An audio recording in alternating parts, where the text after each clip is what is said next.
श्री भगवान कहते हैं, संपूर्ण विराट जगत मेरे अधीन है। यह मेरी इच्छा से बारंबार स्वतः प्रकट होता रहता है और मेरी ही इच्छा से अंत में विनष्ट होता है। यह भौतिक जगत भगवान की अपरा शक्ति की अभिव्यक्ति है। इसकी व्याख्या कई बार की जा चुकी है।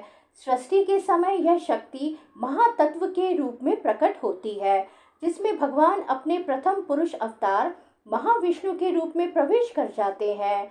वे कारणारव में शयन करते रहते हैं और अपने श्वास से असंख्य ब्रह्मांड निकालते हैं और इन ब्रह्मांडों में से हर एक में वे गर्भोत्कर्षाई विष्णु के रूप में प्रवेश करते हैं।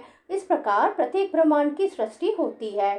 वे इससे भी आगे अपने आप को क्षीरोत्कर्षाई विष्णु के रूप में प्रकट करते हैं और ये विष्णु प्रत्येक वस्तु में, यहाँ तक कि प्रत्येक अणु में प्रवेश कर जाते हैं। इस तथ्य की व्याख्या यहाँ हुई है, भगवान प्रत्येक वस्तु में प्रवेश करते हैं।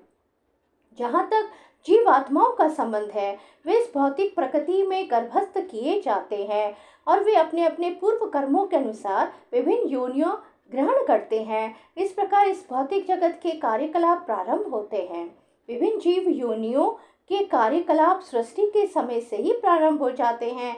ऐसा नहीं है कि ये योनियां क्रमशः विकसित होती हैं।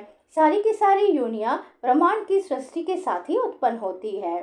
मनुष्य, पशु, पक्षी ये सभी एक साथ उत्पन्न होते हैं, क्योंकि पूर्व प्रलय के समय जीवों की जो जो इच्छाएं थी वे पुनः प्रकट होती हैं। इसका स्पष्ट संकेत अविश्वम शब्द से मिलता है कि जीवों को इस प्रक्रिया से कोई सरोकार नहीं रहता। पूर्व सृष्टि में वे जिस जिस अवस्था में थे, वे उस अवस्था में पुनः प्रकट हो जाते हैं और यह सब भगवान की इच्छा से ही संपन्न होता है। यही भगवान की अचिंत्य शक्ति है। विभिन्न योनियों को उत्पन्न करने के बाद भगवान का उनसे कोई नाता नहीं रह जाता।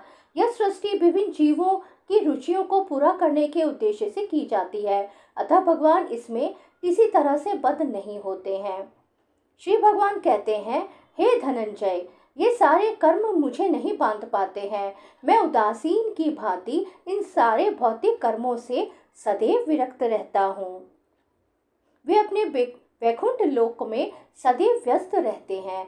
वे सतत दिव्य आनंदमय आध्यात्मिक कार्यों में रत रहते हैं, किंतु इन भौतिक कार्यों से उनका कोई सरोकार नहीं रहता।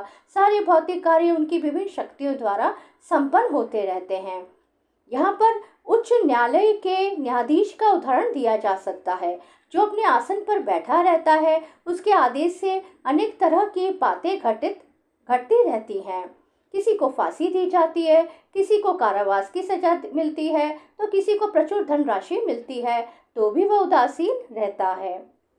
इसे वह हानि लाभ से कुछ लेना देना नहीं रहता। इसी प्रकार भगवान भी सदैव उदासीन रहते हैं, यद्यपि प्रत्येक कार्य में उनका हाथ रहता है। श्री कृष्ण शरणम ममः, श्री कृष्ण शरणम ममः, श्री कृष्ण शरणम ममः।